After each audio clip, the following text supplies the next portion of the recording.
The mountain within a motivational story. They search for excuses. We search for solutions. They say, I can't because. We ask, how can I make this happen? The difference between those who achieve their dreams and those who don't isn't intelligence, connections, or luck. It's their response to life's challenges. I met Sarah during my travels through South America. She grew up in a small village with no electricity, no running water, and certainly no opportunities. Her family could barely afford to keep food on the table, let alone send her to school. But Sarah refused to let circumstances define her destiny. At age 12, she would walk 2 hours each way to the nearest town with a library. She taught herself to read English from donated books. By 15, she was translating for tourists to earn money. By 18, she had saved enough to move to the city and enroll in community college classes. Was it easy? Far from it. There were countless nights when she studied by candlelight after working double shifts. There were moments when giving up seemed like the only rational choice. Friends and family told her she was chasing impossible dreams. But Sarah understood something powerful that most people never grasp. No one was coming to rescue her. If her life was going to change, she would have to be the one to change it. Today, Sarah runs a foundation that has built schools in 12 villages like the one she grew up in. Her story isn't about overnight success, it's about persistent, determined effort over years. Let me be clear about something important. Recognizing that nobody's coming to save you doesn't mean you must journey alone. We all need teachers, mentors, friends, and allies. But there's a profound difference between seeking guidance and waiting for rescue. One empowers you, the other keeps you trapped. The first step toward transforming your life is transforming how you think about your life. Most people dramatically overestimate what they can accomplish in a month but severely underestimate what they can achieve in 5 years. They want immediate results, and when those don't materialize, they conclude that success isn't possible for them. But success isn't an event. It's a process, the accumulation of right choices made day after day, year after year. It's showing up when you don't feel like it. It's doing the work when no one is watching. It's investing in yourself even when the returns aren't immediate or obvious. Don't wish for fewer challenges. Wish for more wisdom. Don't wish for easier tasks. Wish for stronger capabilities. Don't wish for smaller obstacles. Wish for greater persistence. Your challenges aren't going away, so you must grow to meet them. And how do you grow? By deliberately working on yourself, by reading books that challenge your thinking, by seeking out people who inspire you to be better, by setting goals that stretch you beyond your comfort zone, by developing habits that strengthen rather than weaken you. The greatest project you'll ever work on is yourself. Yet most people spend more time planning their vacations than planning their lives. They invest more in their cars than in their minds. They work harder on their lawns than on their character. Is it any wonder they feel stuck? When I was starting my business, I received advice that changed everything for me. I was complaining to my mentor about how hard I was working and how little I was seeing in return. She looked me straight in the eyes and said, "Miguel, you don't get paid for the hour. You get paid for the value you bring to the hour." That hit me like a lightning bolt. I was focused on my effort, but the world rewards value, not effort. From that day forward, I stopped asking, "How can I get more?" and started asking, "How can I become more valuable?" That shift in thinking changed my entire approach to work and life. The marketplace doesn't care about your feelings, intentions, or desires. It only cares about the value you create. The good news is that value can be created in countless ways. You can learn new skills. You can solve difficult problems. You can serve more people. You can create systems that make things better, faster, or more affordable. The question isn't whether you can create value. Of course you can. The question is whether you're willing to put in the work required to do so. Most people aren't. They want the rewards without the work. They want the harvest without the planting. Life doesn't work that way. I once met a young woman who told me she wanted to be a songwriter. When I asked what she'd written recently, she replied, "Nothing yet. I'm waiting for inspiration." I told her what I'll tell you: don't wait for inspiration, be the inspiration. Professional writers write whether they feel inspired or not. Professional athletes train whether they feel motivated or not. Professional entrepreneurs solve problems whether they feel energetic or not. Success isn't about feeling, it's about doing. It's about showing up day after day and putting in the work, especially when you don't feel like it. That's what separates professionals from amateurs. Now, let's talk about your personal philosophy. Your philosophy determines your attitude. Your attitude determines your actions. Your actions determine your results. Everything starts with your philosophy, how you think about life, success, work, relationships, money, and time. Get your philosophy right. and everything else tends to follow. What is your philosophy about work? Some people see work as a burden to be avoided whenever possible. Others see it as the heart of a meaningful life, a chance to create value, to grow, to serve. Which philosophy do you think leads to greater success and fulfillment? What is your philosophy about learning? Some believe education ends when formal schooling ends. Others understand that learning is a lifelong commitment, that in a rapidly changing world, those who stop learning start dying. Which philosophy better prepares you for the future? What is your philosophy about money? Some see it as something to be consumed as quickly as possible.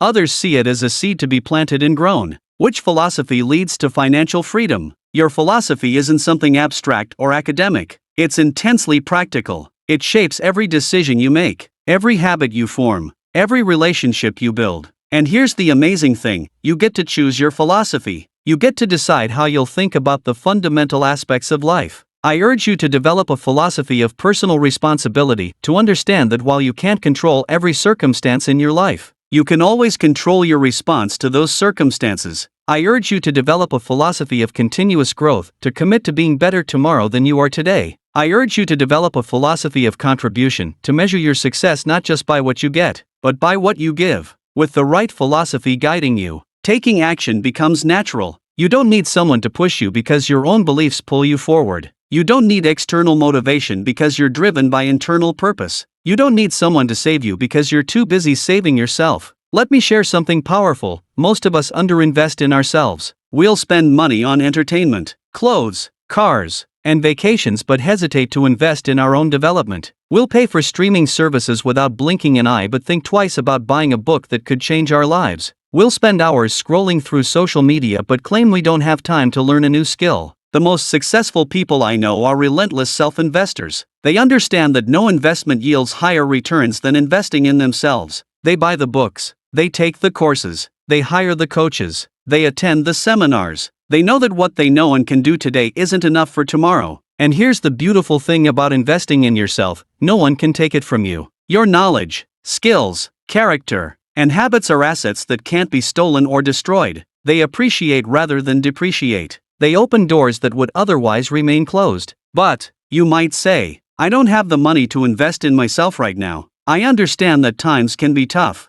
but there are libraries full of free books. There are countless free resources online. There are mentors willing to share their wisdom if you approach them with respect and a willingness to learn. The question isn't whether you can afford to invest in yourself. The question is whether you can afford not to. Now, let me be clear about something. The path of self-reliance isn't always smooth. You will face setbacks. You will make mistakes. You will fail, sometimes spectacularly. That's not just okay. Failure isn't the opposite of success. It's part of success. Every successful person I've ever met has a failure resume much longer than their success resume. The difference is that they don't let those failures define them or deter them. They extract the lessons, adjust their approach, and try again. They understand that temporary defeat isn't permanent failure unless you stop trying. I remember failing so badly in my first business venture that I could barely pay my rent. It was humiliating and painful. I questioned everything about myself. But looking back, that failure was one of the best things that ever happened to me. It forced me to re-examine my approach. It humbled me enough to seek guidance from those who were succeeding where I had failed.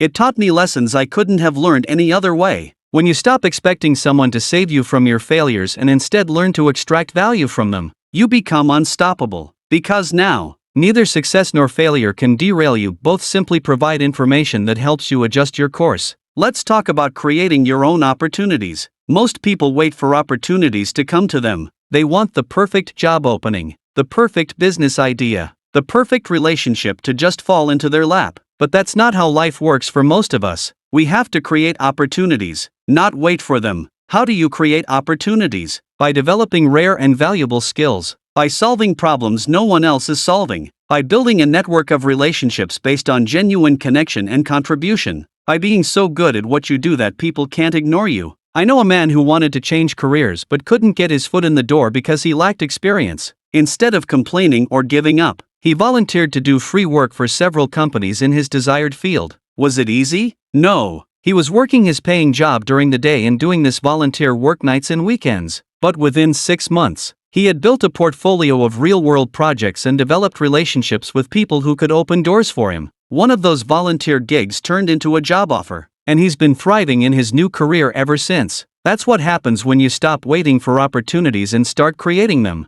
You take control of your destiny. You become the author of your life story rather than a passive character waiting for the plot to unfold. The discipline of consistent effort is perhaps the most underrated factor in success. We live in a world obsessed with hacks, shortcuts, and overnight success stories. But real, sustainable success isn't built that way. It's built through consistent, dedicated effort over time. Think about it this way: if you saved just $100 per month for 40 years and earned a modest 8% return, you'd have over $300,000, not from some get-rich-quick scheme, but from the quiet magic of consistency. The same principle applies to every area of life. Small efforts, consistently applied, yield remarkable results. I've seen people transform their bodies not through extreme diets or workout plans they couldn't sustain, but through modest, consistent efforts over time. I've seen people build successful businesses not through some flash of brilliant inspiration, but through showing up day after day,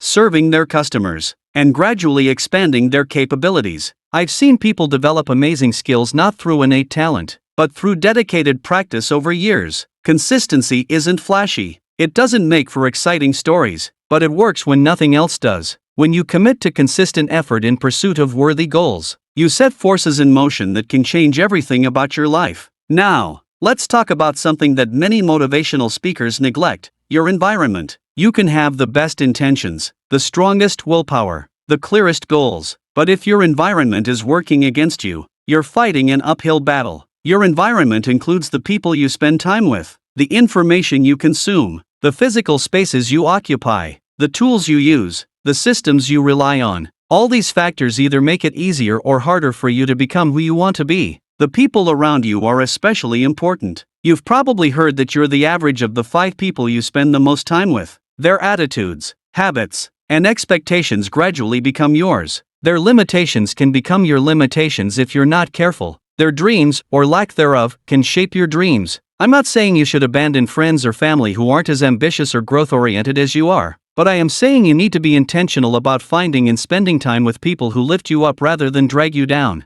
People who believe in you even when you doubt yourself. People who challenge you to be better rather than encourage you to stay comfortable. Similarly, the information you feed your mind matters enormously. What books are you reading? What podcasts are you listening to? What videos are you watching? What conversations are you having? All of this is mental nourishment or mental junk food. Just as your body reflects what you feed it physically, your mind reflects what you feed it intellectually and emotionally. Take a hard look at your environment and ask, is this environment helping me become who I want to be? If not, have the courage to change it. You might not be able to change everything at once, but even small environmental changes can have powerful effects over time. As we come to the end of our time together, I want to talk about what might be the greatest benefit of taking responsibility for your own life: freedom. True freedom doesn't come from having no responsibilities. It comes from taking full responsibility. When you understand that you, not your circumstances, not your past, not other people, determine your future, you experience a kind of liberation that nothing else can provide. Most people never taste this freedom. They remain trapped in a victim mindset, forever at the mercy of external forces. They might blame their parents, their education, their boss, the economy, the government, or just bad luck for their situation. And as long as they believe that someone or something else controls their destiny, they remain prisoners. But when you embrace the truth that nobody's coming to save you, that your life is your responsibility, you break those chains. You stop being a prisoner of circumstance and become a creator of circumstance. You move from being acted upon to being an actor. You shift from powerlessness to power. Is this path more challenging? Absolutely. It's much easier to blame others than to take responsibility. It's much easier to wait for rescue than to rescue yourself. It's much easier to complain than to create. But the easy path leads to a life of frustration, resentment, and unfulfilled potential. The challenging path, the path of self-responsibility, leads to a life of growth, achievement, and deep satisfaction. So I ask you, which path will you choose? Will you continue waiting for someone to save you? Or will you put on your climbing boots and scale that mountain yourself? Remember, your life will not improve by chance. It will improve by change. And that change begins with accepting that nobody's coming to save you and finding the courage to say, that's okay, because I can save myself. Let me tell you about what I call the seasons of life. Just like nature has its seasons: spring, summer, fall, And winter, so does your journey. There's the season of planting, the season of cultivating, the season of harvesting, and the season of rest and planning. Most people fail because they don't understand these seasons. They want to harvest in summer when it's not yet time, or they neglect planting in spring and wonder why nothing grows, or they refuse to prune and weed during the growing season and are surprised when their garden becomes overrun. You must understand which season you're in and do the work that season requires. Right now, some of you are in a planting season. It's time to learn new skills, forge new relationships, try new approaches. It might feel like nothing is happening because you can't see immediate results, but below the surface, roots are forming, foundation is being built. This invisible growth is essential for what comes next. Others of you are in a growing season. The seeds you've planted have sprouted, and now they need your attention. This is the season of showing up every day, of solving problems as they arise, of staying the course when it would be easier to quit. The growing season tests your commitment, but it's where your character is formed. Some of you are in a harvesting season. You're starting to see the fruits of your labor. Opportunities are appearing. Relationships are yielding benefits. Skills you've developed are creating value. This is the time to maximize your momentum, not to coast. Too many people ease up just when they should be pressing forward. And yes, some of you are in a winter season, a time of apparent dormancy, reflection, and preparation for the next cycle of growth. Maybe you've experienced failure or loss. Maybe you're re-evaluating your direction. Winter seasons aren't comfortable, but they're necessary. They clear away what isn't working to make room for what will. The key is to recognize your season and do the work it requires. Don't fight the season you're in, use it. Each season has its purpose. Each season prepares you for the next, and none of them last forever. Now, let's talk about something that might surprise you: the importance of rest. Yes, I've been telling you to get to work, and I mean it. But effective work requires effective rest. The most productive people I know aren't those who work 24/7, they're those who work with intense focus and then rest with equal intention. Think about a farmer. She works incredibly hard during planting and harvest seasons, but she also knows the value of letting fields lie fallow sometimes. She understands that soil needs to regenerate. The same is true for you. Your mind, your body, your spirit, they need periods of renewal. The difference between successful people and unsuccessful people isn't that successful people never rest, it's that they rest strategically. They use rest to recharge rather than to escape. They rest not because they're lazy but because they're committed to sustaining their energy and creativity for the long haul. I learned this lesson the hard way early in my career. I was proud of working longer hours than anyone else. I wore my exhaustion like a badge of honor. But then I noticed that my best ideas, my clearest thinking, my most effective problem solving didn't happen when I was running on fumes. They happened when I was rested, reflective, and calm. So yes, work hard, but also rest well. Read books that nourish your mind. Spend time in nature. Be with people you love. Reflect on your journey. Celebrate your progress. These aren't luxuries, they're necessities for sustained success. Another vital truth that most people miss: success requires saying no. We live in a world of endless options, endless distractions, endless requests for our time and attention. If you say yes to everything, you end up accomplishing nothing of significance. Successful people are as defined by what they refuse to do as by what they commit to doing. They understand that every yes is a no to something else. Every commitment of time, energy, or resources to one thing is a decision not to commit those same resources to something else. So what are you saying no to? What good things are you willing to decline so you can say yes to great things? What activities are you willing to eliminate so you can focus on what truly matters? These aren't easy questions, but they're essential ones. I remember meeting a talented young man who wanted to launch his own podcast but never seemed to make progress. When I asked about his typical day, I discovered it was fragmented across dozens of activities: social media, meetings, emails, phone calls, errands. None of these activities were bad, but together they left him no time for the focused work his podcast required. I challenged him to eliminate 50% of his activities, to say no to things that weren't aligned with his primary goals. 6 months later, he had launched his podcast and grown it to thousands of listeners, not because he was working more hours, but because he was working on what mattered. This brings me to a final thought: legacy. What will you leave behind? How will your life matter? These aren't questions just for the elderly or the wealthy. They're questions for anyone who wants their life to count for something. Legacy isn't just about money or achievements. It's about impact. It's about how you changed the people around you. Did you lift them up or drag them down? Did you add value to their lives or take value from them? Did you leave situations better than you found them? The greatest legacy you can leave is in the lives you touch, the people you mentor, the children you raise, the colleagues you inspire, the customers you serve, the community you improve. These human impacts often matter more than any material success. And here's the wonderful thing: you don't need permission to build a legacy. You don't need to wait until you're successful by conventional standards. You can start creating positive impact right where you are, with what you have, starting today. So I ask you again, nobody's coming to save you. Will you see that as a burden or as an opportunity? Will you wait for rescue that isn't coming? Or will you rescue yourself? Will you blame circumstances? Or will you create new ones? The choice is yours. It always has been. Now, climb your mountain. Your future is waiting at the summit, and it will be exactly what you make it.